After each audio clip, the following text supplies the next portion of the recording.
have the money for a player and he's fitting in perfectly. And now he'll have a really good rhythm with that team going into the playoffs. So it's interesting to see how this shifts. I just want to jump in super quick because I know we got a couple of other guests hopping on. So I want to say hey to Brad. Hey, Brad, welcome. Thank you for accepting our invitation. Yeah, absolutely. I'm excited to be on. Thanks for having me. Thanks. Yeah, well, we're not totally excited. I guess we should be excited because we're going to be building towards a new era and a new future. Welcome. It's hockey, but apparently, Jesus Christ. move over the rest of our division because we have just signaled to the entire league that we basically are taking a page out of Montreal's book, out of Detroit's book, out of Ottawa's book. But before we jump into some of our divisional rival talk, because that's what we want to hear from you, Brad.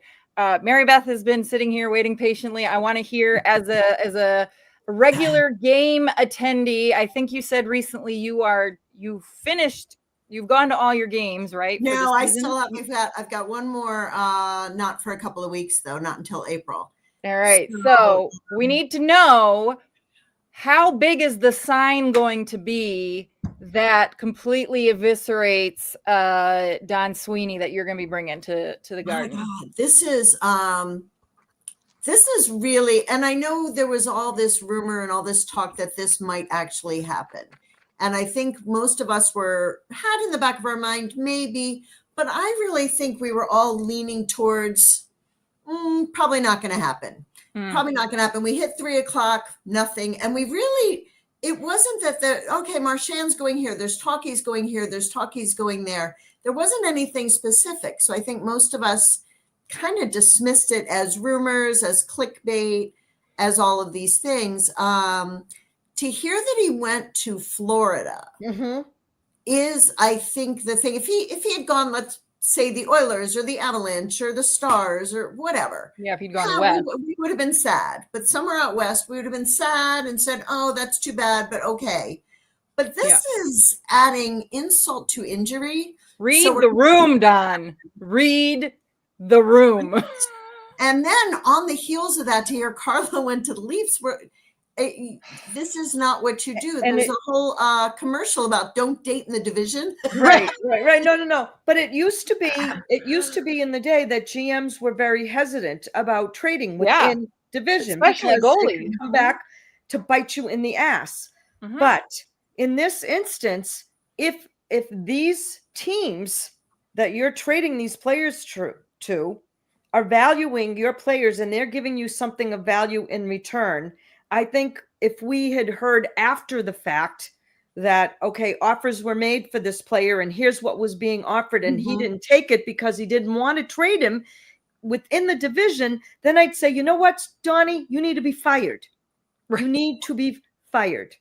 Well, and I think that that's part of this whole conversation right now is we don't know what the return is on Marchand. Right. So we know he's going there, and obviously we're nobody's going to be happy about that. I'm thinking a little bit to your point, Caroline. You said, well, how big is the sign? How are we going to finish out the season?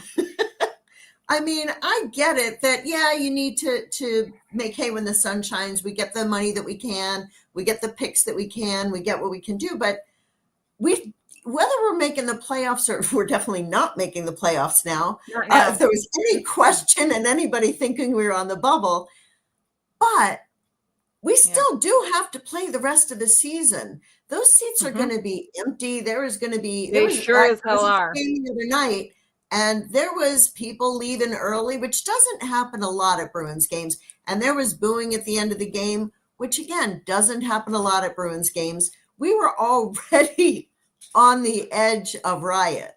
I cannot imagine what's going to happen the next time people are in the barn. It's. And this is exactly what I was talking about when I've been saying for weeks and weeks and weeks that if this is 100% true, that this would be the worst decision that any GM could ever possibly make, because it not only cripples the team from today until the end of April, because he is a good player, and his loss in the locker room, you're talking about a physical presence on the ice that no longer exists. You're talking about the mental, like psychological toll that his being traded away will have on the team. And then it is irreparable damage to the franchise. People will be pissed. People will not want to go and spend the money. And that sucks because the Boston Bruins still have David Pastrnak, who is arguably right now one of the best players in the league because of how fast he turned his game around this season. And he has now been left with what? With nothing. He's got nothing. We don't. And absolutely nothing. Leadership was not a strong suit this year anyway. Well, we've gotten rid of Carlo now, who's good in the room. We've gotten rid of Coyle, who's good in the room. And we got rid of our actual captain, who theoretically is also good in the room. So who's got, and we've got McAvoy, who is the heir apparent to the captaincy, out on injury. I would disagree now. But that's a topic for another. But here's where I want to offer a dissenting point to that. In that, in the past, when we have seen the Bruins on the cusp of bringing back another Stanley Cup, and I'm going to go back to, those 30 seconds in 2013-14, the dreaded 2019 season, then the historical season. The common denominators in those epic fallouts and inability to close the deal or seal the deal, I would point to were Brad Marchand, Charlie Coyle. I even the beloved Patrice Bergeron, and Tuukka Rask. I have to throw because they could never finish the deal, and there's only so many opportunities you get to that point where you're so close to lifting that Stanley Cup and you see the same results each time you get there with the same core of players. So at some point, as a general manager, and I've even said it myself, I can go back and pull audio from sports talk radio where I've been so frustrated because here we are again. These guys can't effing finish what they started.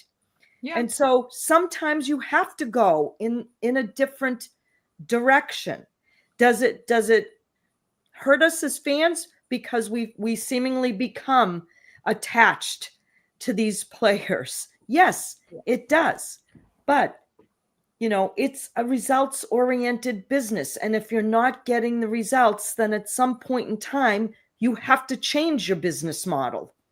Yeah, I agree with you for the most part of that. I mean, I do think a shakeup was needed. A bunch of things need to happen. But I also think, and I said this in the Discord actually earlier in the week, you can't get rid of everyone because we still have to play hockey. And I feel like today we just got rid of everyone, but we still have to play hockey. I think that's the part that's that I'm maybe not seeing the big picture of this. Now, we all know I would be a terrible GM. I love everybody. I get attached to everybody. I think they're all nice. I see the good in all of my. I would be a terrible GM. Yeah. We can all be in agreement of that. But I do think there is something to be said for you. You do have to keep somebody in the room. And I'm not sure who we've got now to get us through the season. And maybe we're going to tank ourselves. Maybe we'll do well in the draft, but that's not going to help us for the rest of this season. And again, this season we know white flag, right? But it's also not going to help us starting next season. And I think as you're rebuilding, you can't rebuild with all kids, and that's kind of who we're stuck with at this point. So, well, Buffalo tried that, right? Buffalo is trying to rebuild the kids. I mean, all the kids aren't working out. That's one of the reasons they re-signed Zucker to a 2-year deal is because he's an old guy and they have a hard time keeping people. So they're like, hey, he's willing to stay in Buffalo. Great. That's desirable that you get a guy that is wanting to be there and wanting to sign there. And that's just, of course, Boston doesn't have an issue of bringing people. Again, we've talked about it, Marie, where it's like, hey, it's like for original 6 team and you guys have been good for so long too. So like, I of course I'm more worried about your guys' mental health, but personally, I'm okay seeing Boston fall a little bit, being that the Red Wings have been out of the playoffs for the fourth longest drought, I think, or maybe it was fourth longest or maybe second longest drought besides Buffalo. So I think that Buffalo has been seeing this slow decline. I just haven't seen them. I mean, they've tried making big swings, bringing up Lindholm. They tried, Zadorov as well. They tried bringing him in, but to me, it just felt like you were a head above water, but you weren't swimming. So that's my outside opinion. Sorry about that. We just had like a major power surge here. Oh my! So, but speaking to the Buffalo Sabres, like they seem to be the franchise that's always the outlier. Like I'm a good friends with a Buffalo Sabres fan, and essentially what he said is they need to get rid of the owners. Got to step back like they did with the Buffalo Bills and let hockey people take over. Because they're in a perpetual rebuild that's never ending. And the only thing that ever saves them is a world-class goalie, which they don't have right now. But speaking to the young guys playing, there is something to it though. And again, being a Habs fan, I've lived through 3 years of this, dumped off a lot of older bodies, kept a few in. What you're going to see and what you hope to see on your roster right now are these young guys playing to piss everybody off and to upset teams and to make a name for themselves. So they're going to want to see who's going to rise on up here and still perform when your team just got gutted, right? Who's going to step up and who's going to perform? And the next thing is I'm anxious to see who's been traded here, because where the hell are the Florida Panthers getting the cap room from this other than is Brady or is Kachuk? Doesn't matter which one it is. Is he just going to Matt's LTIR money? They've got Matt's LTIR money to play around with. Yeah, so that's what I mean. So is Matthew going to stay? Is Matthew going to be magically cured game one of the playoffs? Of course he is. Of course he is. I wouldn't be surprised if they do the same for Marchand. Yeah, Marchand is also week to week. Yeah. So if they get him, they could very well put him on LTIR. It wouldn't surprise me that he wasn't put on LTIR right away after the announcement of him being week to week because of the trade deadline. Yeah. I'm sorry. I'm just over the whole LTIR garbage. Like, I don't care if you're on LTIR and you cannot play the last 5 games of the season. You missed the first round of the playoffs. You're out. But this came up. This is a general manager thing. This isn't it. The GMs and teams are just using a loophole that is there. The general managers, when Vegas pulled this initially, they did it 2 years in a row. Tampa Bay was the first. Oh, Tampa Bay. I'm sorry. He missed the whole year. They had the opportunity to make a change during their summer meetings, and they chose not to do so. So you know what? I'm all for it. Just do as the rest of the league does. When in Rome, do as the Romans do. If you ain't cheating, you ain't trying. You ain't trying. Right. You ain't trying. And it's not even cheating because it says you can do this. Right. Yeah. It's one of those spirit of the law versus letter of the law, right? Mm-hmm. So the remaining games, Brad, we're playing you end of the month. You guys picked up a couple of people. Hold on. You guys got Fraser Minton from that's a good pickup. Did we? That's a very good Peter pickup. Mrazek? Yeah. No, Fraser Minton is what you got for Brandon Carlo. That's a great you're talking pickup. about No. Yeah, Boston. The stuff Boston got coming Fraser Minton. now. That's actually a very, very solid pickup. They're giving up a first, a prospect, and from what's being reported, there are multiple trades, and it's a complicated deal. For Marchand or for Carlo? For Carlo.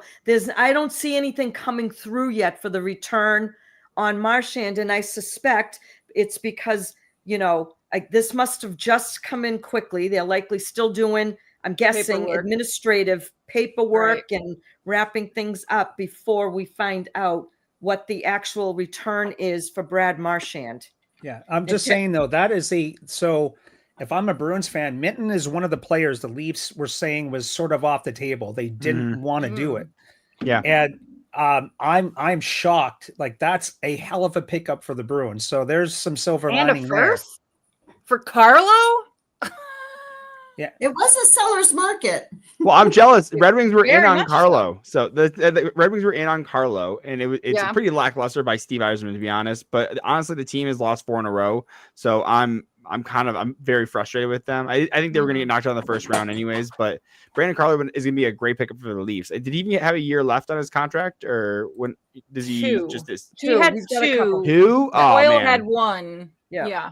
Now I imagine they're going to be retaining on him too, right? I imagine if you're going to get these pieces, you're trading out Marchand, you're going to get a first round pick. Like I imagine there's probably some retention on this because that's what the Leafs, they don't have a lot of cap space. So Unless someone else is doing the retaining, because I know the Leafs are really up against it when it comes to 870. They have 876. Carlo makes 4.1. Even if you get a double retention, it would be over $1 million.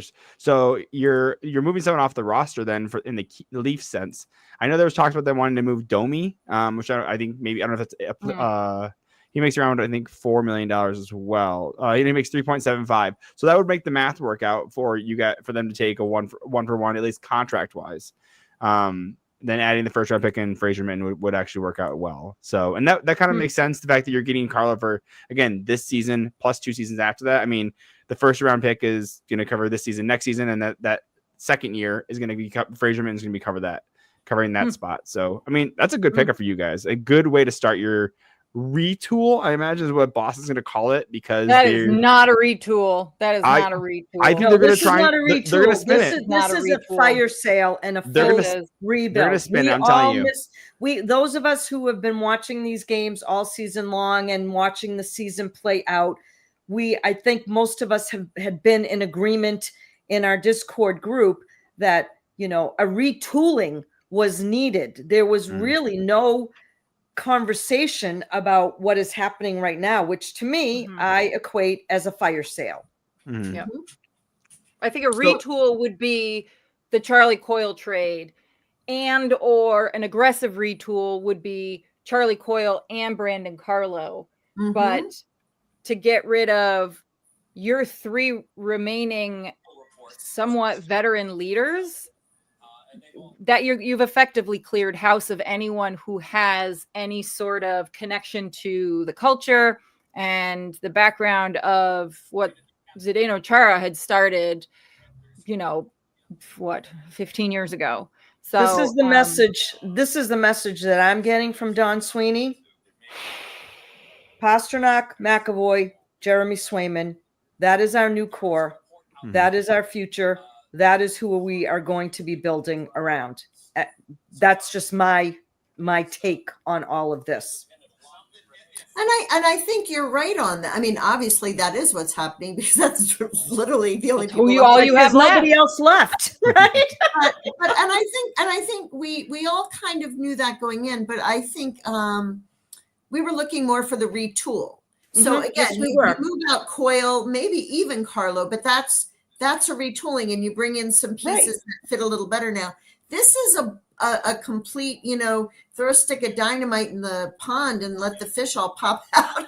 Like, this is totally redoing the whole thing. It's not, I don't think we needed to blow up the whole thing completely. Maybe we did. Maybe we're going to be pleasantly surprised. We may hear things after the fact, Mary Beth, that we have not been privy to, because I have said from the beginning of the season that I have thought that there has been a disconnect with this team from day one. There's been a serious lack of chemistry amongst what we're seeing on the ice. I'm not professing to know what goes on in the locker room, but something has been amiss all season long, and it's perpetuated itself on the ice because the results are simply not bearing out at all this season. It's looking like Henry Jokiharju is coming to Boston, third pairing defenseman. He was good. He was in the Four Nations tournament, Finnish team. So I don't know part of what deal here, I guess. Yeah. It's to be determined going back the other way right now. So TBD seems to be a popular theme right now. But just going back, like, okay, so you're a Wings fan. You had to go through the same thing, right? Where so good. And then I think the problem right now is when teams are realizing we're holding on too long and your team's getting old and you can't get much back for them at that point.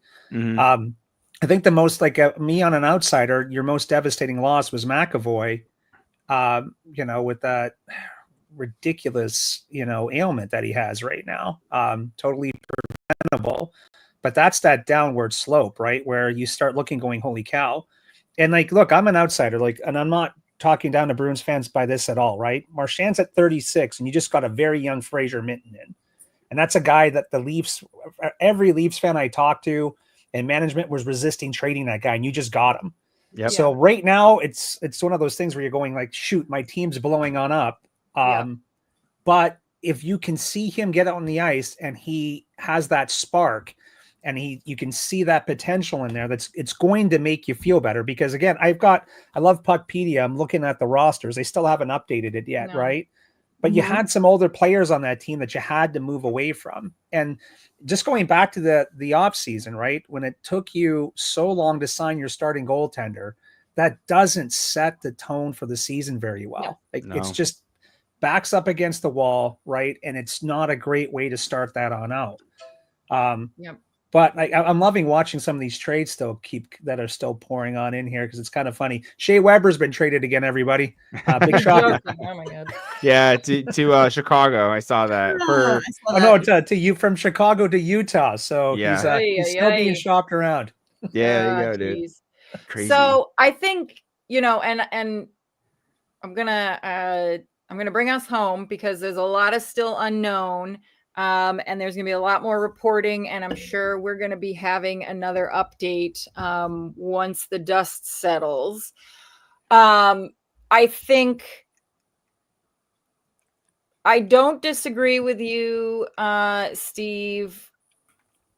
I'm sure these new players, like that there's value there. I think as a Boston Bruins fan who has had an issue with this management, how they have managed the team, how they have handled their coaching staff, all of these things. What pisses me off and what makes it really difficult right now in the moment, full ownership, to look at these trades objectively is it feels like a massive, massive betrayal by Don Sweeney, by Cam Neely, Jacob's family, sure, whatever. Like, I feel like they're really not necessarily involved, but who knows, how much they involve themselves. But just to see them continuously screw up year after year in certain ways, mismanage things, and then to have this happen, as a Bruins fan, it feels like a massive slap in the face to trade your franchise player, regardless if it needed to happen, because we were billed a retool. So don't then, what's the expression? Don't pee on my leg and tell me it's raining. If we're going to have a rebuild, tell us, right? Say it. The Rangers GM or whoever it was told the fans, this is what we got to do. It's going to be a rough 2 years. Fine. The Jacobs family would never allow that. I have been a season ticket holder for 15 years. I know how this family operates.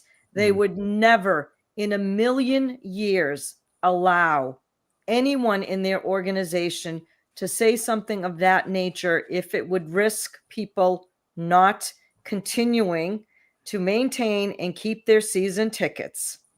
Now, they might still not, or they may still not. No, because their tickets, but they won't go and buy the concessions that they also sell. So, regardless, they're looking at potentially a decrease in their revenue. But don't tell me this and then do the opposite thing. Yes, I'm irritated right now.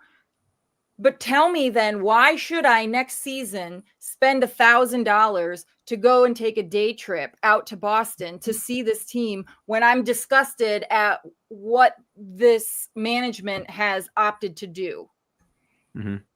Well, and you got to think about this. When you're going to rebuild, and this is what we talked about as Red Wings, you're either selling winning or you're selling hope. Yeah. This doesn't with I would say, and this is again, I'm an optimistic Red Wings fan. I'm looking for the positives for me. How can I get Pastrnak? That's what I'm thinking. If you guys are gonna rebuild, are you gonna because like that was considered when Red Wings had Larkin. Larkin is older than Moritz Seider and Lucas Raymond and Edvinsson and all the young players. He's kind of like dad in this case, right? So he's been through it. He's 28, going 29 years old, and they still might not make the playoffs. And he's seen the playoffs in his first year, and that's it, right? So, and it feels like a Jeff Skinner situation, honestly. And so you got to consider, it's like, okay, is it better to sell dad? So I'm thinking dad in this case was Marchand. Was he kept that culture together, and I think he held on as long as he could. In the outside perspective is when I saw Pastrnak sign for 11.5, I was like, ooh, that doesn't feel very Boston of him. Because of everyone was signing the $6.5 million per year. It was like everyone was taking the haircut because it was all the team play. And not that Pastrnak is not worth it. He absolutely is. But I saw that and I was like, that doesn't feel the same. He doesn't feel like doesn't feel it right. Because that wasn't the culture that was built or that was left over. Yeah. And so that was cracks in the armor for me as an outsider. Interesting. So just because I was like, okay, that again, we saw everyone do this. It was like it was a rallying cry, and maybe, and like I said, I'm sorry for you guys, and it is tough selling your captain, but I think this is going to be the start of something huge. And like I said, I'm curious on whether Pastrnak wants to go through this as his choice, right? He has the choice on whether he wants to. Again, I don't think he will stay, but I think we might see another Seth Jones situation where he sticks around for a bit, and then he's kind of like, hey, I'm kind of tired of losing, guys. You know, that's just a realistic because he's had one crack at Stanley Cup final, right? That was 2019. And he's gonna want another one, you know. So, and he got his money already too. So, well, I think there's still more to come. I know we have to wrap this up. Well, but the one thing I just want to chime in here, I'm not going to make a blanket judgment based on what's happened today. Is it I will. It's terrible. I know, and I'm seeing it in our Discord. But you know, listen to me being the realist here, because usually I'm the fiery one. You know, I know. I don't have any more jerseys to wear. I have no more. This is my daughter's. I can't wear this. It will be a crop top. I got nothing left. They're very in nowadays. Crop tops are very in. We still have a draft. We still have free agency. We still have off season. Don has draft picks now. He has some capital. Let us see what this translates into. Is the rest of this season going to suck for us in terms of watching these games? Absolutely.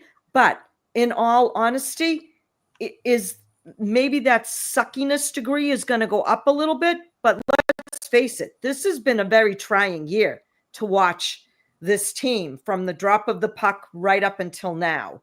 And so, you know, I think we're all realistic enough to know that we could see the handwriting on the wall that this team, even if they made it into the playoffs prior to any of this happening, did any of us really think that they would make any noise? So I have a comment. I just wish it was in the summer. Well, do you be more prepared? Do you trust like finish the season? Just finish the season. That's all I wanted. Well, do you trust Don? So again, I don't even have to finish the sentence. You don't have to finish the sentence. I was literally Googling. I'm like, okay, so who handled the 2015 draft? They had the three. I mean, are you joking? That's what I'm saying. Like, so maybe the Boston Bruin that needed to be out of the organization was Don Sweeney, Cam Neely. You know, like why can't you trade them? You know? With Carlo's departure, there's officially nobody from that draft. Not a bupkis, honey, on the Boston Bruins. Nothing. Nobody. Yeah. Carlo was it. That's a whole separate question. I think this coaching staff and scouting staff needs to be gutted as well. Yep. Before they get to draft day. I really, if they're going to use these draft picks, I'm not sure that I want this current scouting staff making those decisions or those recommendations to Yep. Neely and No, I Sweeney. think that's fair. I think we are gonna. I don't know how this is going to be spun by the current staff, but I'm guessing that we're Retool. going to have some. Well, yeah, it's going to be spun. They're going to spin it. I'm telling you. I can tell you. So go ahead. Sorry. But there are going to. I bet there are going to be some things that come out about. They've been trying to negotiate with Brad and couldn't come to an agreement on it, and those kinds of things. And you know what? That may very well be true. Maybe we're going to see a new culture starting. Looking at our current group, I can't imagine who's going to step into the leadership position. I think that's why I think, Caroline, you just said it. If this would have happened over the summer, if this would have been something, then it would have been sad, but it wouldn't have been a shock in the same way. We would have had a little bit more time. It came down literally to the wire. And even though, again, it was kind of rumored out there, and I think because they hadn't done the extension yet, that's really how all of this got started. But I think that's the piece that's kind of surprising, that it came down to the last minute right now, with all of these other pieces that had already moved out that felt not huge, but pretty big. Moving out Coyle, moving out Carlo, moving out Frederick earlier in the week. Those were all pretty big. So I think that this then just hit even harder. In addition to that, where you said, I was Coyle, you're like, yep, there's a good move. Frederick, yep, great moves, like some good moves happening there, some things that you felt were part of a retool, and then at the very last minute, actually 5 minutes after, we find out the whole thing's actually getting blown up. Yeah. But so everybody. Well, here's where I will lose my mind. If I hear anybody reporting that Bruins management didn't engage in contract extension talks with Marchand in good faith, then I'm going to burn the house down, because this would not be the first time that duo has pulled crap like this. So, and we'll find out. We will find out, because someone will spill that tea. Mm-hmm. Now, what happens though? Because I said this to Caroline a month ago, that Brad Marchand does the big thing and says, "I'm going to go at the trade deadline. I'm going to get you some assets." And then he re-signs with the Bruins in the summer once the season's done. Agreed. I know you don't like it, but it's a good way to speed up a retool, right? But why would he do that? Why wouldn't you want to come back to the city you've always been at? He's got a shot at a cup right now, right? So yeah, but I just think that that's a pie in the sky notion or idea, because I think if you got fired from your job and like, well, we're just saving some money this fiscal year, but then we'll have you come back, I'd be like, are you kidding me? No, who would want to come back? Right. You didn't want me enough to extend me. You didn't want me enough to extend me. Now you want me to come back again. Right. I would feel some kind of way about that. But you're looking at this though, right? Because the way I'm looking at it is this way. They're saying, hey, we've got you guys, like, look, I'll be honest. Like, if Montreal, Detroit make the playoffs this year, they're not winning. The teams are so good. The Bruins made the play. You guys weren't winning. It wasn't going to happen. Like, these teams are so stacked right now. So if they said to Brad Marchand, look, I'm going to give you a shot at winning a cup. You're going to come back in the offseason, and then we can get more pieces to have an improved team and speed this on up. And he did it. I wouldn't be insulted by it. I would have said, thank you very much. I'm going to go for this. And if he comes back with another Stanley Cup, he's a 2-time Stanley Cup winner, and you'll probably take a hometown discount to say, okay, let's speed this thing through. It's out there. Like, who knows? Because, it depends on the hockey player's perspective, right? But like, in all honesty, like, I saw this. I had a feeling like you guys were being smart by doing this. I don't think the New York Rangers are still being smart. They're still chasing with an old team. You got to do something.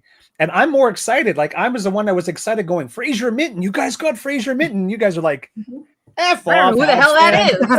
Oh yeah, no, he's a great pick for that was Fraser Minton and what was the other one? I can't think of the other one that the Toronto one. But it was like one of the ones that everyone's like, don't trade him. And then they saw what Tampa did, and they were like, screw it. Sorry, I almost swore.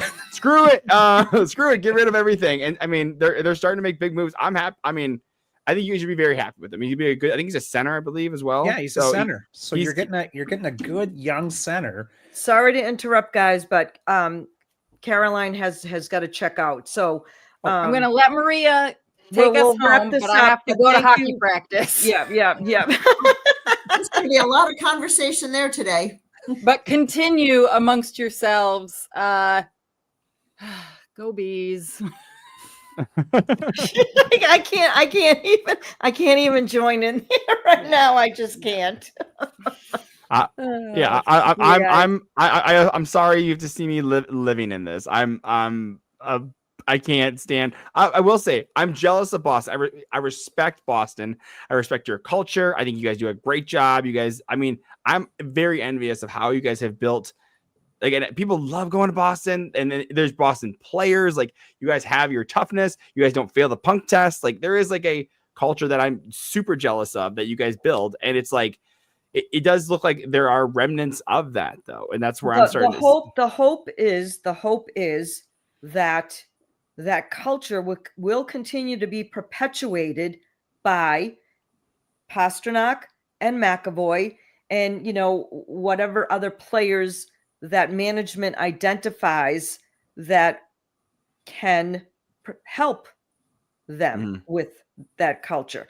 Like, I mean, Pasta and McAvoy spent a lot of time around Zdeno Chara and Patrice Bergeron and David Krejci and Brad Marchand. And let's not forget that, Zdeno Chara is going to have some type of role with the Bruins organization. And I wouldn't be at all surprised if perhaps part of that role doesn't turn into, some type of liaisoning or, working with these younger players, or at least the defensive core, to not only help them with their play and their skill set, but also how to be a leader, how to be a good leader, how to help grow and cultivate a culture that he established when he joined the Bruins as a free agent way back in, what was it, 2006-7 or 2007-8? I can't even remember, but it was that far back. So, I still think that there is reason to be optimistic. Cautiously optimistic, I guess, is the more appropriate way to put it. This is a whole new side of you, Maria. I liked when she was all fired up. That was awesome. She's like, people are leaving. They're not buying the concessions. I was like, this is great. I love the energy. That's the Boston attitude. The drugs work wonders. No. No. That's what we like. That's what you have the passion that I expect out of a Boston fan. That's you guys are. But I'm also realistic too. Like, do I want my team to win? Am I pissed off that they squandered away opportunities? But how many times can you take the same kick at the can or get kicked and get the same results each time? So I worry about missteps that Sweeney and Neely can make? Of course, because they've shown us that they have made these missteps in the past. So that's when you'll see me fired up. Like, honest to God, if I find out and I read anything that they really didn't even negotiate in good faith with Brad Marchand, you can bet that I'm going to be one pissed off Maria from Watertown. Yeah. Okay. So, but on the plus side, Pasta stepped up the last couple of months. He was leader adjacent, but the last couple of months he's been carrying this team on his back, and I've really seen, probably since January, this big change in him in becoming a leader on the ice, in carrying this team on his back, in dragging everybody with him in a way that we haven't seen before. And that does give me some hope. Now, I am, as a rule, hopeful, but today not quite as much. But I do see that there's some glimmers of that there, and maybe with these spaces opening up, we're going to see some people step into these roles, and start to lead the team in another way. Well, you do have good, solid pieces. Like, this isn't, look, when I looked at Montreal, when Carey Price was deemed he was never going to play again, we were screwed. Yeah. Like, that was one of the worst days as a hockey fan, other than Patrick Waugh getting traded, right? you can't rebound back from that, so you're not losing Pasternak, right? Because if I was a Bruins fan and they traded Pasternak and they kept Marchand and they extended Marchand, I'd be a little bit more pissed because Pasternak he's an elite player in this league. So you've got good pieces. And this isn't like, guys, when you do a full rebuild, man, do you ever drop a lot of players, right? You almost got almost everything.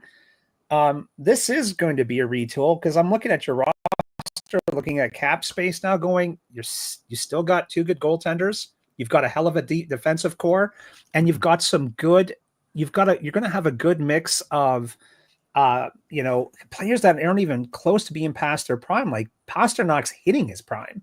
Yeah. So he's still going to be lighting it up in 4 years from now when, I think it's 2 years, you're back in the competitive framework when the other teams are now starting to decline. So this is actually not a bad move at this point. And that's why I'm criticizing teams. Like, let's look to the Western Conference. Edmonton's goaltenders suck. They suck, and they did nothing today. They're not going anywhere. And, they're going to have to pay McDavid an insane amount of money. And Evan Bouchard apparently wants $10 million, which he's not worth.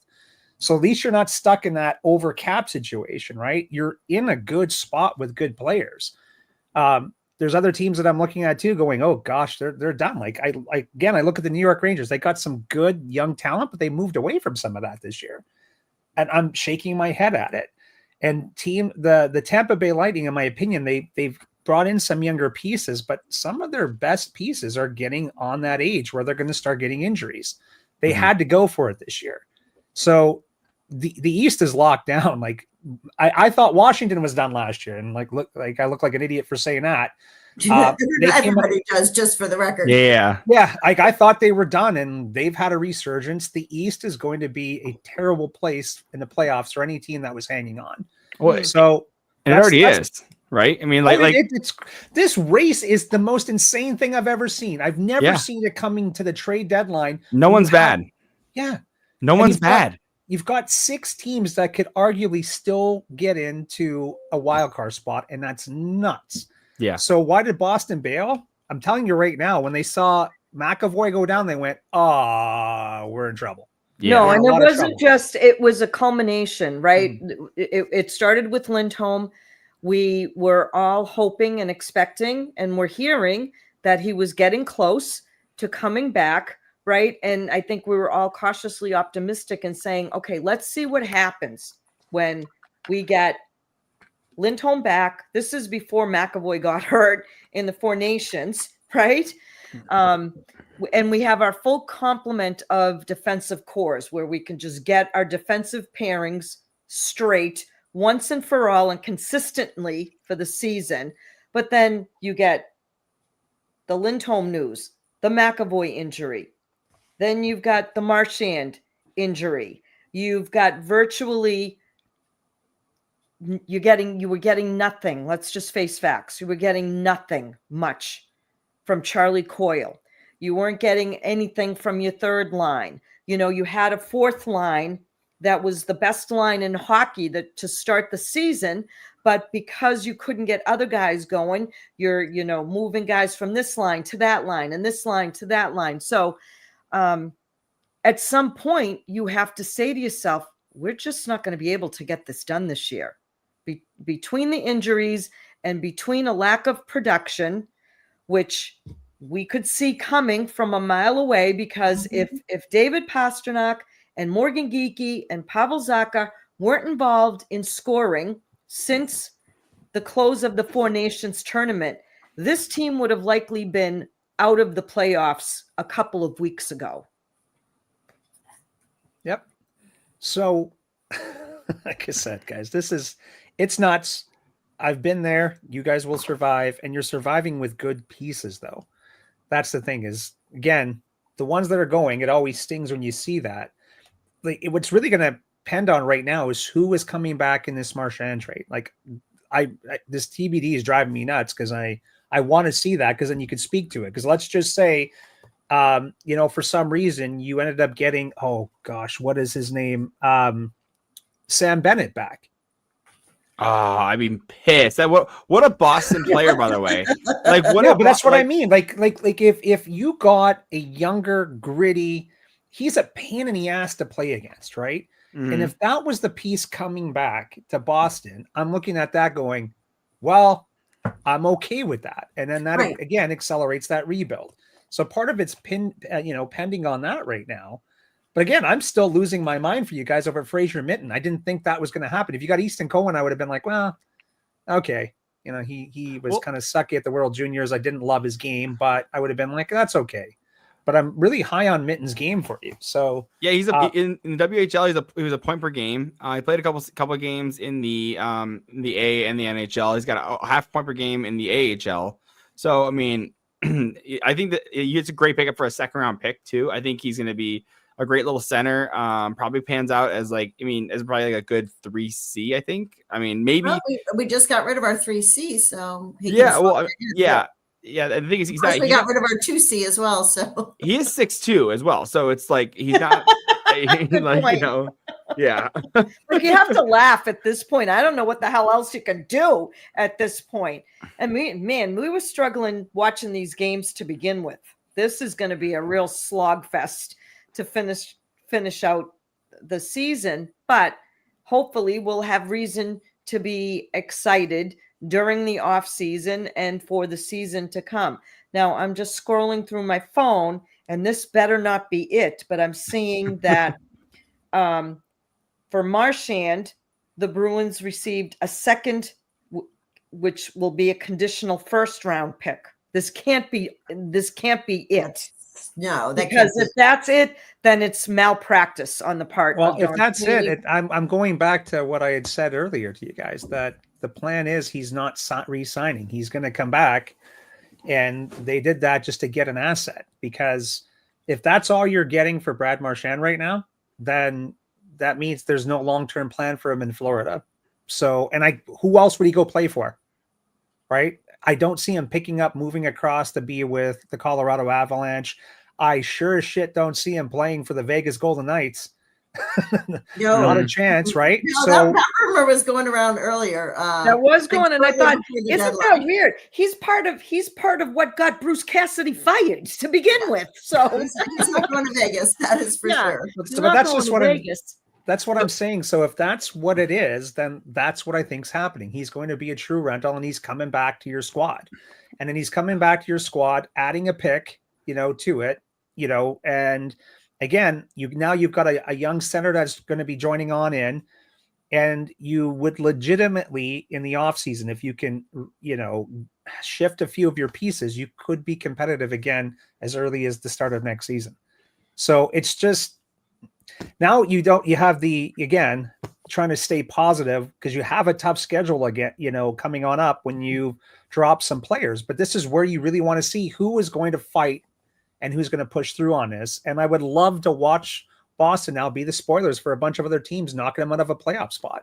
Well, and I don't know who mentioned it earlier, and we can get this wrapped up here. That to some degree, the rest of these games will be in essence a tryout for these younger players who, for whatever reason, didn't take advantage of opportunities that were provided to them during preseason, right? Because we were expecting some players to break out because there were a number of spots that were open and available to these players, and let's see if they put the pedal to the metal with these remaining games and show us that they're NHL material. Be careful what you wish for, because I said that maybe a week or two ago. I said, you know what? Let's just call it a season. Let's bring up these young guys. Let's give them some NHL experience. Now, I wasn't serious about getting rid of everyone. Then you should have clarified that. That's what you get. It's honestly, it's all your fault. It's all your fault. It's all your fault, Mary Beth. That's it. I spoke it into existence. She's been the sacrifice on more than one occasion this season anyway, so she's accustomed to it. So just one last thing for Maria, it is back to this, right? So if you get Marchand back next summer, right? If we're looking here in the offseason, you get Marchand back and you add a few pieces back in here, and all of a sudden you're looking competitive again, right? You're like, okay, this is a good roster. we've got a shot, then how, I'm looking forward to that conversation with you guys, because we got nothing better to do in the summer than have that, right? We can certainly have it, of course. Yeah. Yeah, but that's like this is sort of what I'm looking at right here going, I think you guys are going to go back and look at this and saying, okay, it was worth it. This is going to be worth it. We've got a better team and a better outlook going forward than hanging on one more year with these guys. Because if you didn't do anything during this trade deadline, like if you did nothing at all right now, how would you have felt? If you just sat back with your roster, you'd feel like the Detroit Red Wings.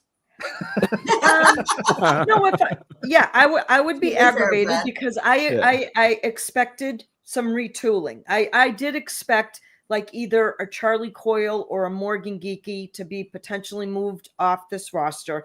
And I think I said it on one of our last podcasts that if I had to choose between the two, I would keep more. Well, actually, was it Trent that I was comparing him to? Maybe it was Trent Frederick. I said, I'm keeping Morgan Geekie because if David Pastrnak is happy with him, I'm happy with him. Yeah. Okay. And he's an RFA.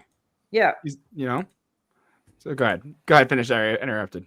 I forgot where I was going with it. That's on me. Shit. No. It's called CRS. Can't remember. You were talking about maybe moving, whether you were going to move out Geekie or who you would keep Geekie. Because I anticipated and expected a retool. I didn't expect any of this, and I think people would be lying if they said that they expected. And you know what? I did think that there was a potential for Brandon Carlo to be moved because we did player profiles, and I was of the opinion that, again, if I'm looking down at the roster and I have to make decisions about who stays and who goes, to me at this point, based on what we were seeing this season, I had said I would keep Mason Lohrei because I could swap those players out, Mason Lohrei over Brandon Carlo. Yes. And if they could move on from Brandon Carlo and get something in return for him, something of, I know it wouldn't be something of significant value, but he has value. He's been a good defenseman. Last year, he was by far the Bruins' best defenseman. It hasn't translated this season, but it hasn't translated for a lot of players this season. But so, again, I'm not shocked by that. The Brad Marchand thing and Brandon Carlo and Charlie Coyle and Trent Frederick, I think, is a lot to absorb as a fan today. No arguing that point whatsoever. But, speaking to Brad on this one right now, though, your team's doing what my team is doing, giving you a glimmer of hope in a pretty hopeless situation, right? Yeah. So, I'm fine that the Canadians didn't do a damn thing because right now they're looking at Savard saying, if he's going to re-sign with us next year, he was re-signing because we got a lot of good young defensemen coming up. He's going to take a hometown deal to stay. So then we can stay fine. And I have a feeling that also with Yoel or Mia, they're doing the same thing. Like, look, stick around. We're having a good time. We'll sign you to 2 years, maybe 1.5 million. We'll have you hang out. We'll still be competitive. And it's a movable contract, right? Mm-hmm. So in your case, with Detroit not doing anything, do you think it was, we've got enough good pieces in place right now, we're doing all right, and we're not going to beat Tampa or the Panthers, right? How are you feeling at this moment? So I'm feeling that because of, first off, we did a coaching change. So that's something we talked about earlier in the season. So we did a coaching change and we had a bad start. And then now they're on a pretty good start with McClellan and everything. So my issue is that you're now, based on December 17th or December 27th, they were at one point that they had the most wins of any team or the most points of any team, besides like Washington and the Jets. It was a crazy run. And so to me, by not doing anything, and there was they tried to go for Carlo. There's talks about them going for Carlo. Toronto beat him out. Clearly, I don't know if I would have paid that price for Carlo, knowing the Red Wings and on the upswing. But to me, I'm a little upset that there wasn't even like some smaller moves. I mean, they picked up Craig Smith and Mrazek. I'm like, great. So now they have three mid goaltenders. Talbot's been pretty good though. They moved up Veleno, who he wasn't really working out anyway, so I'm okay with that one. And then you get Craig Smith, who fills in as like a 3-4C, probably more like a 4C. because they lost Andrew Kopp this season. So it's kind of one of those, you lose Andrew Kopp, who's he fits better as a 3C. I wish they would have swung a little harder for something. I know there's a lot of Dylan Cousins rumors as well, which is crazy that he went to Ottawa. Right. But to me, the prices for a Dylan Cousins, we kind of have a Dylan Cousins already in our system coming up that they drafted Nate Danielson in 2024. 2023. So it was kind of one of those, do we get Dylan Cousins now, or do we just wait till next year and get the start of a Dylan Cousins? So I wish there was something, I guess. I wanted a little bit of like, hey, we believe in you. Hey, we're in the right direction. Hey, like a little bit, even if it was like I wanted Luke Cunnin. He went for a 4th round pick. I'm like, that's an easy one. That's an easy trade, right? Like there's little pieces that you could have helped bring the guys together a little bit more and show, hey, I have confidence in you guys. I want you guys to succeed. It feels like the moves that Yzerman didn't do, or didn't even, it seems like there wasn't enough moves to say, I actually want you guys to succeed. It feels like it was just going back to because he talked about this. He had a press conference when he did the coaching change. He said, the goal is to be in the fight for the wild card spot. And they still are. But to me, it's like saying it, and then there's also like making the moves toward saying and gesturing towards it. They called up a rookie yesterday because they were like, hey, we're gonna try and spark this team. They're on a 3-game losing streak, and then he gets hurt in the first period. So you're like, well, like it'd be great to have some support, bring in some veteran guys. Like they lose Perron in the offseason. They trade the Jake Wallman trade. I can't effing believe that one. That's like in that Edmonton's had a 1st round pick for Jake Wallman. I'm still. It's toxic in the Red Wings fan base, that one. But again, so that's kind of where we're like, they're on a 4-game skid. The Jake Wallman thing happens. They lose their second line center. So so the fact that nothing really happened besides picking up Mrazek, who they used to have, and Craig Smith, I'm like, what a whimper. I'm pretty disappointed that something more didn't happen. So, but, we can criticize our GMs all we want, right? Because all we want our GMs to do is go out and get the best players, right? We all want the best players on our team, or those players that we think are going to bring us to the promised land. But that is not a realistic approach to, trade deadlines, and, they all talk to each other and they all hear things, right? And so, your GM could be hearing like, okay, this is what it's going to take to get this guy. Say any guy. It's like, and if he's doing his due diligence and looking at the current team and looking at the future, he's not going to risk making a move that could blow up or derail any plans that they have in the future, just because you want your team to get into the wild card playoffs, right? Because, a 7 or an 8 seed, it doesn't happen very often. It can happen in the NHL, but realistically, is a 7 or 8 seed really going to make it to the Stanley Cup Finals? Like, there's something to be said for getting that playoff experience. But if you're looking at a bigger picture situation, then sometimes, a little bit of kind of, let me sit back and see how this all plays out. If this team is going in and doing this, and let's see how that plays out for them before I go out and start giving things away that I think I need that will help for the future of this team. I don't know if that makes any sense, but I think we're all really quick to want to criticize our GMs, and God knows I've been doing it for freaking years, right? I've been doing it for years. Yeah. Ron Sweeney actually called me out on the radio one day. So jealous. Well, I mean, but I'm looking at the trades, like something like simple, like something I was willing. I don't want to trade a 1st or 2nd. Like that's kind of where I'm at. I'm like, even with how high the prices were, but I'm like, Rangers traded for Carson Soucy for a 3rd round pick. It's San Jose, so it's basically a 2nd, right? But like, you couldn't finagle a 3rd and a 4th there, right? Like a Luke Cunnin went for a 4th. Like I don't need big swings. I just wanted like a little something, like a Nico Stern went for a 4th round pick. Like I'm just like I just wanted a little bit of like, hey, I do have confidence in you, and I'm just like, I'm feeling a little stale. I'm feeling a little bitter right now. And so that's my opinion. Again, we're on that swing. And we've been there as Bruins fans. Talk to me when you're sitting at a game at the TD Garden and you're all excited because you hear Jerome McGinley's coming to your team. And then the next thing you know, he's like, yeah, hell no, I'm not going there. I'm going to play with Sidney Crosby. Okay. Yeah. Which, let's face it, we all would. Yeah. Well, and mind you, let's look at the room today. We're looking at a Bruins fans, original six, got quite a few Stanley Cups. Red Wings got a few Stanley Cups. Canadians, we can all hate the Canadians here. No.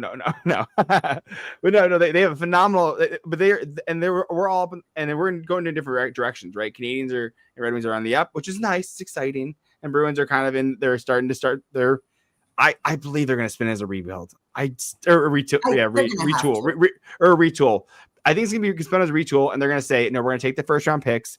We're going to try and flip them for players, because you made a signings this summer of Lindholm for 7 years.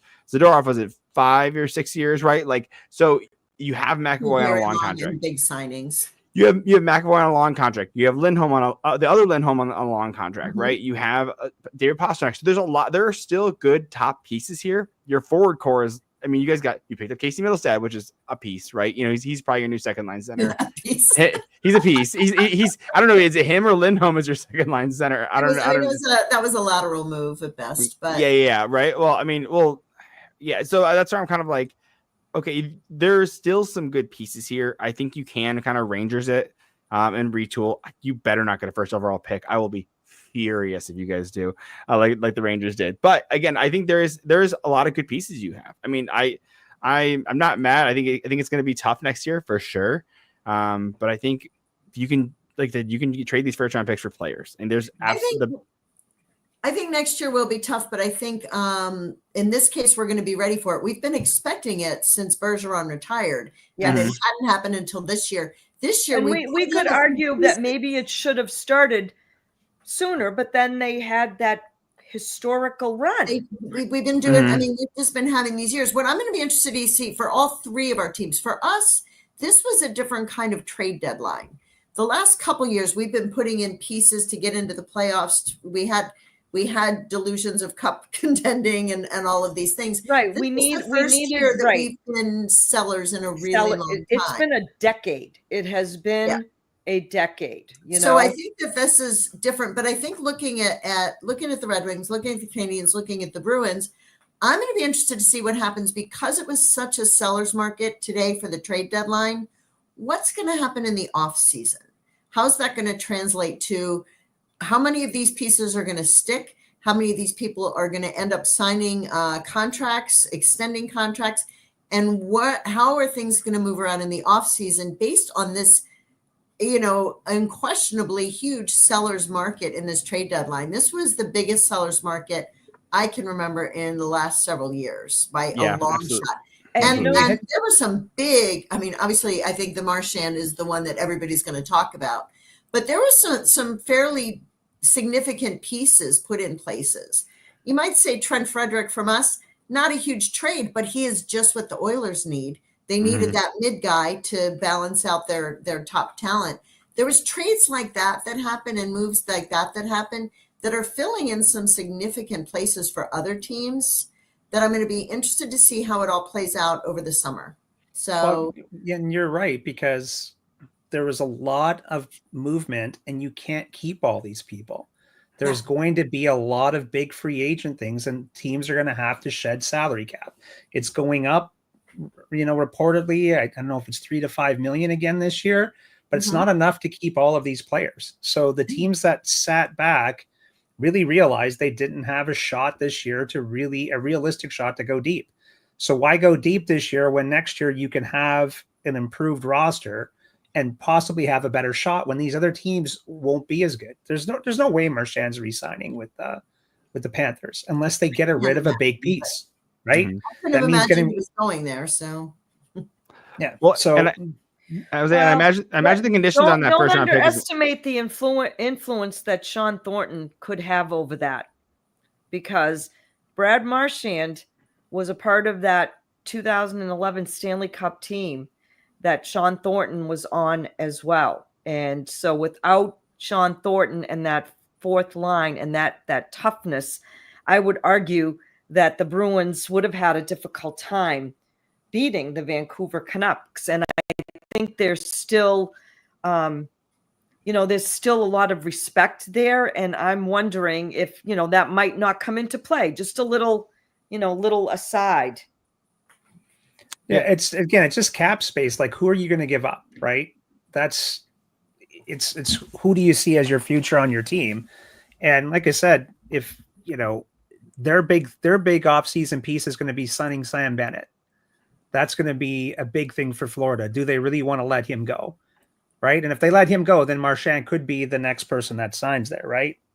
I still don't see. Well, for all we know, we got Bennett in the trade. We still have no information. Oh, I know. And I've been refreshing everything, trying to get something out of all here. I'm seeing is a reference to this pick that is a second that could turn into a conditional first.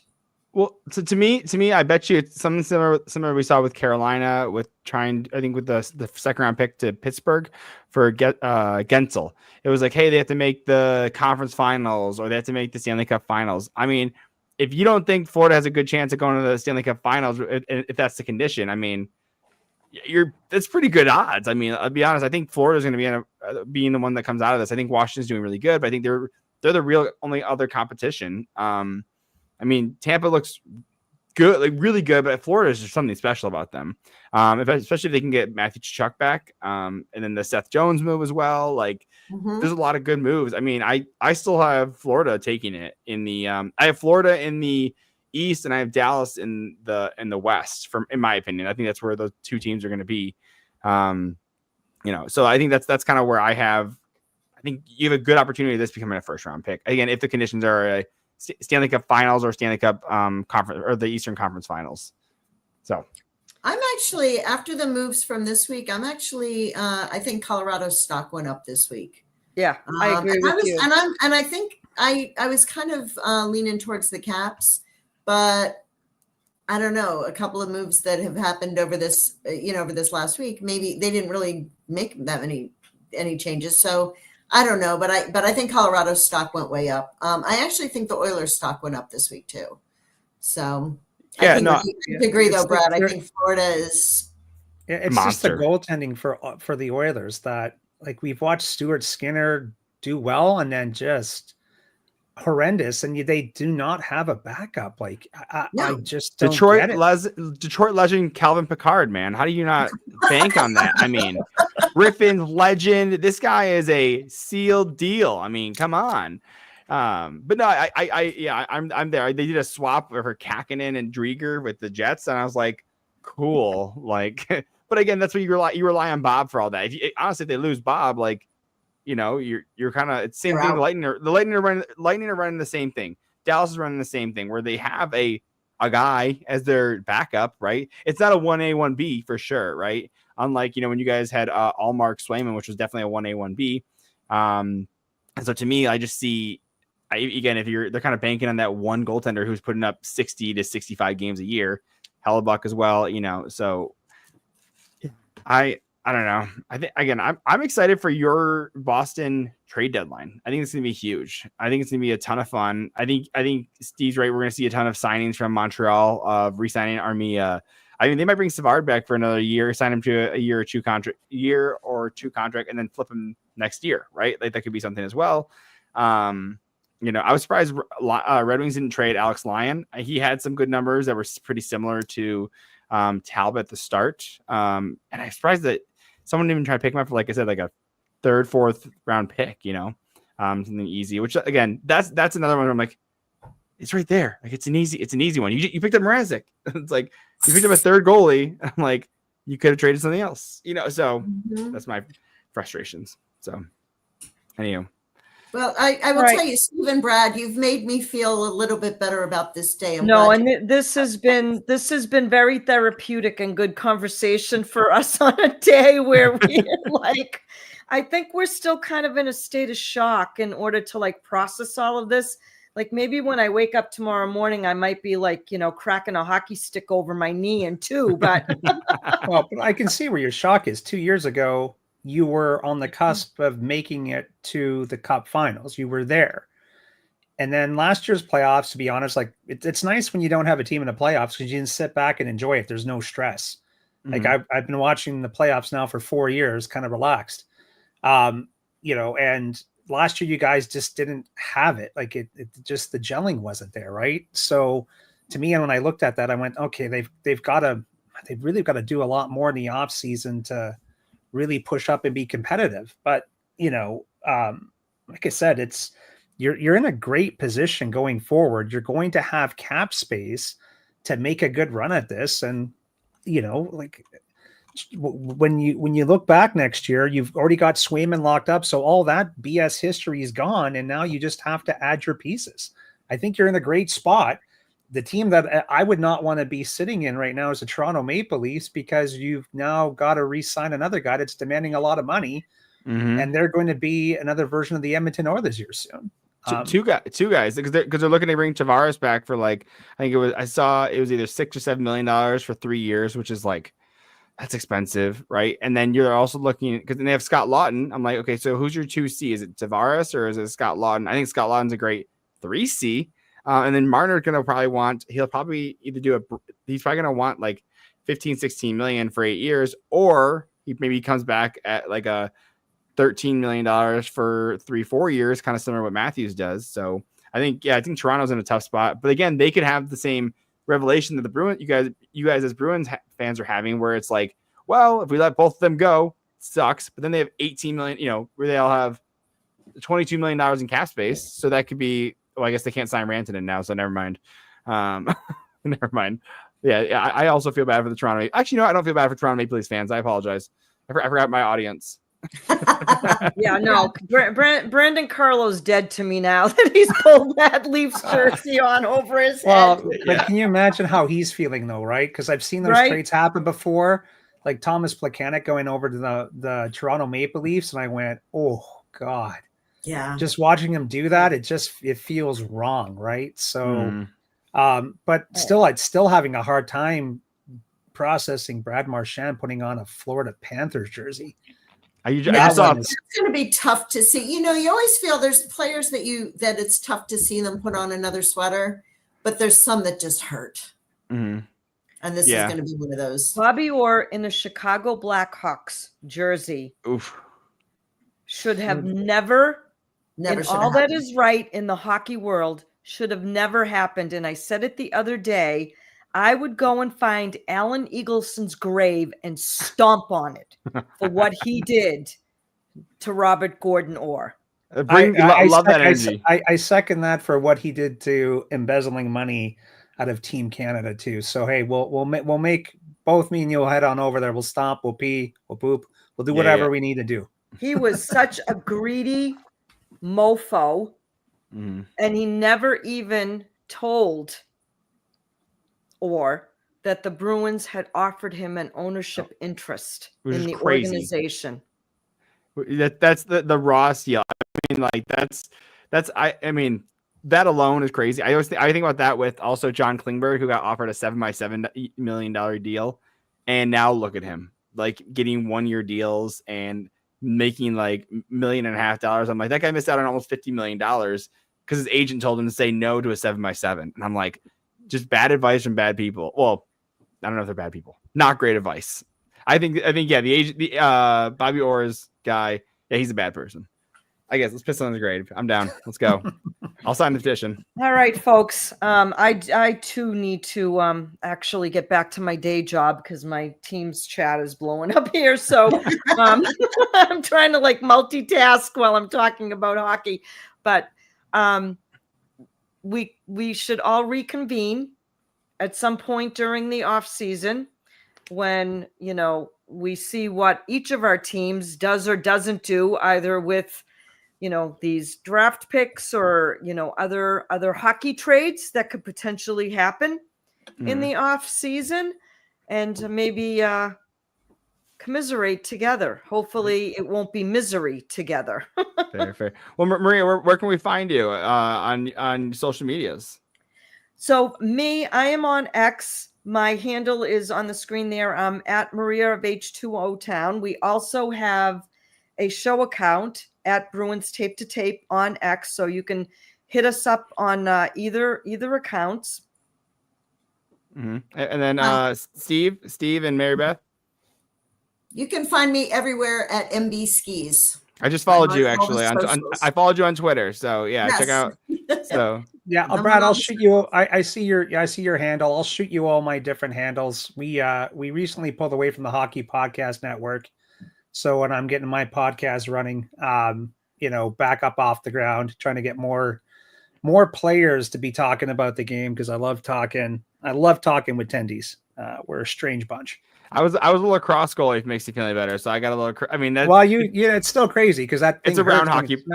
It doesn't matter. Like I've got a daughter that's playing soccer net, and she's even dumber than I was because you got a ball flying at you, and you have goggles and mitts. Yeah, that's her protection. So it hurts. So yeah, we're a special breed of stupid as goalies. So I'll shoot you over the contact details afterwards. And then I'm actually, I've been watching games. I'm looking forward to seeing these young guys and how they do for the Bruins. I'm looking forward to that Senators game coming on up. Well, and Marchand how bad was his injury, everybody? Sorry, Maria, that I'm keeping this going for week to week, which leads me to believe that it's likely a little bit, usually day to day. Maybe I'm crazy, is a little bit more optimistic than week to week. Mm-hmm. It would be beautiful if he was playing Florida and on the 11th, but that may not be happening. March or April? I've got it on March right now. March 11th. No, he may not be ready. Yeah. I mean, unless there's been some exaggeration of the extent of the injury, but I would find it shocking and surprising if he's ready to go by then. Well, let's look forward to it. Let's get back together. I'd love that. It'd be a great time. Maybe I know we'll do it. If not sooner than that, sooner than that. But I think March 29th is when the Red Wings play the Boston. So maybe we'll do like a live stream where you guys can jump in on there. And then Canadians, I don't know when we play them next, but yeah, you can check me out at Undrafted Hockey Fan. I'm on TikTok, Instagram, and Twitter, and YouTube as well. So definitely go check out all of our socials. And thank you for everyone who joined us live. Thank you for all those who interacted with their comments and their takes on what has been somewhat of a historical day in Bruins Nation here. Please consider following our show, Bruins Tape to Tape. We are on YouTube, Spotify, Apple, wherever you get your podcasts. We appreciate the listen. We appreciate a subscribe. And Maria just faded out, but like and follow in all the places. Yes, Tape. We'll catch you in the next one. Yep. I'll check us all out. Appreciate it. We get around these days. Yeah. Well, thank you all. Let's all enjoy the weekend. Let's all hope we see some good hockey this weekend from all of our respective teams. Absolutely. Well, I'll catch you guys on the next one. All right. Appreciate it. Thanks for inviting me on. Anytime, Brad. Good to see you, Steve. Thanks. Have a great one, everybody. You too. Bye. Bye. Bye.